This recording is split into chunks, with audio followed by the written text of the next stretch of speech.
Le vol bivouac. Voilà une activité qui laisse rêveur. Qui ne fantasme pas de ça? Même ceux qui ne font pas de sport aérien pourraient le désirer. Survoler les terres inconnues pendant des jours et dormir là où bon nous semble. En théorie, ça paraît extraordinaire. Je rassure, ça l'est. Mais c'est tout autant effrayant qu'extraordinaire. Non pas que je suis terrorisé à l'idée d'en refaire, loin de là. Mais c'est des vols qui sont engagés.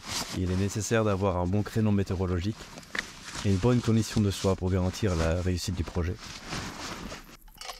Un décollage inconnu, des vallées inconnues, des atterrissages et leurs phénomènes éoliens inconnus, rajouter à ça la fatigue, le stress, les 15 kilos de matériel. Bon, je préfère être franc pour ne pas faire perdre du temps à ceux qui ont des attentes précises, mais les images qui suivent ne sont ni un topo, ni un carnet d'exploits qui en mettent plein les yeux. De toute façon, il n'y a pas d'exploit, je ne suis pas la bonne personne pour cela.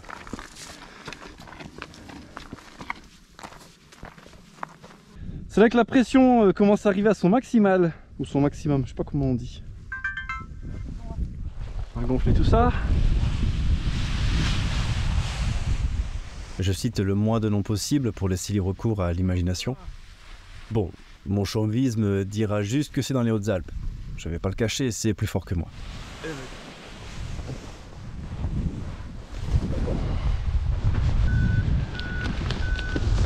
Pas de chrono, pas de trace GPS. Seulement 2 ou 3 jours de disponibles et un départ à côté de la maison. Je vous avais dit que j'étais chauvin.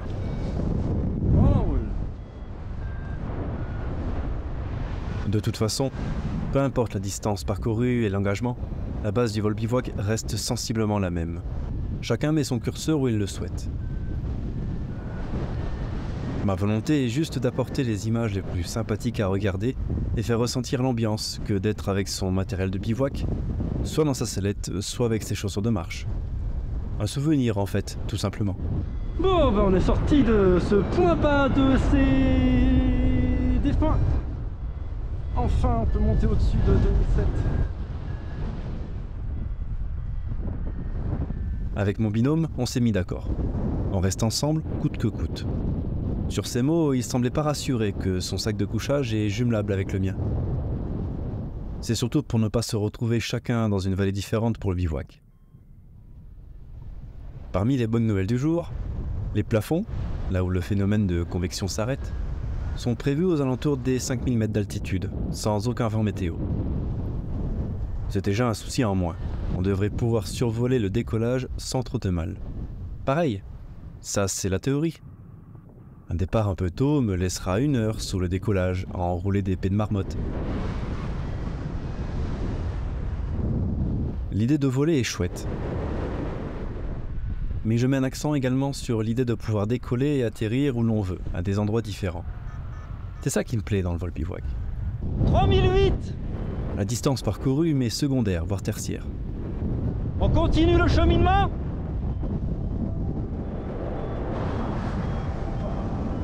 Carte postale, Kajo, carte postale. Et... Ting, 4000 mètres.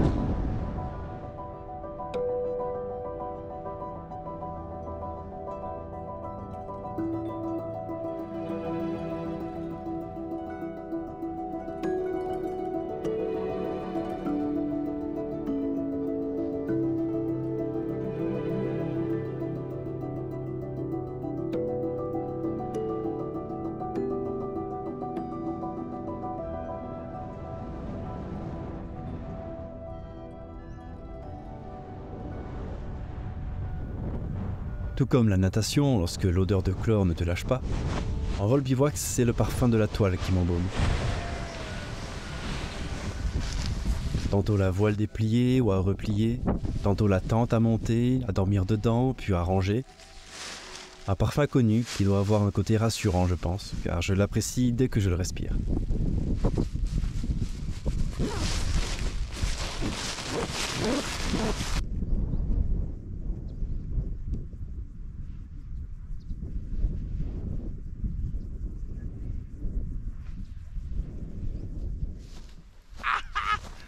Eh ben c'était bien cool. Ah putain, c'était énorme. Mais en fait, ça s'est mis en route tard. Et ouais, je pense. Ouais, puis il n'y avait pas de vent là-haut, quoi. Tu le sentais, ils étaient vraiment pile à l'aplomb de chaque chose que tu passais, quoi. Là, quand on a fait les crêtes, si t'as du vent, tu te fais. Enfin, tu vois, ils sont soit décalés, soit. Là, ils étaient vraiment à l'aplomb des.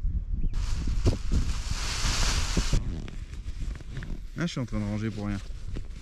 Hein, qu'on va pas marcher et qu'on va se mettre là. J'attendais juste que tu aies fermé la couture pour te proposer ça. Pété la couture. Ou péter la couture. J'attends que tu aies pété la couture. Faut te dire, viens, on se pose là.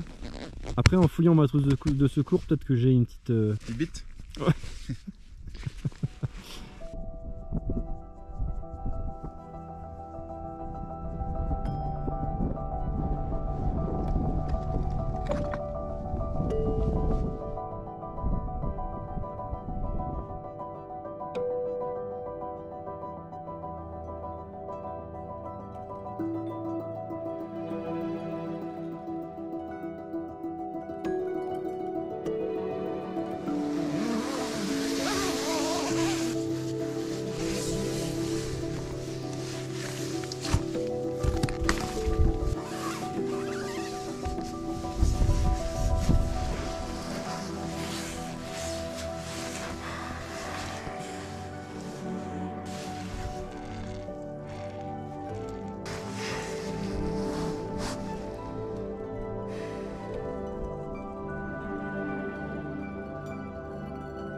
Complètement différent au vol rando, le vol bivouac nous incite plus souvent à frôler notre zone rouge. Là-haut, tu redescends à pied parce que le vent météo s'est invité sans prévenir. Le vol bivouac t'apprend à tes dépens à faire avec. Le deuxième jour de vol, le vent de nord rentre fort à tel point que la puissance des brises des pentes est ne suffisent pas pour gonfler nos voiles.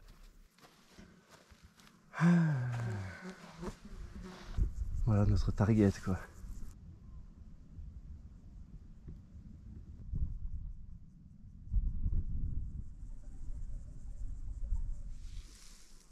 J'ai jamais pris autant de temps de préparer le matos, quoi. D'habitude. Chaque fois que j'arrive, c'est vraiment il faut que ça va décoller, quoi.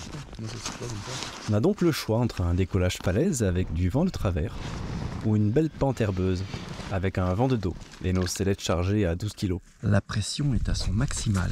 Ma confiance envers Newton, plutôt que ma flemme de sprinter, a eu son dernier mot.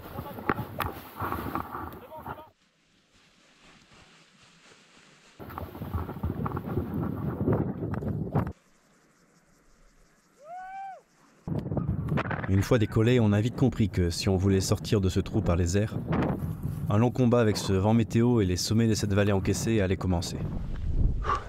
C'est là que vient ce curseur de gestion des risques.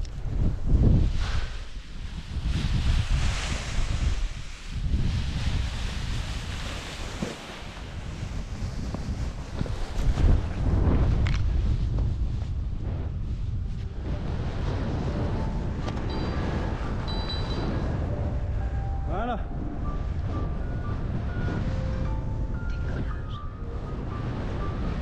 Malgré le temps clément, nous n'avions pas envie de s'exposer dans les turbulences du relief et des thermiques couchées.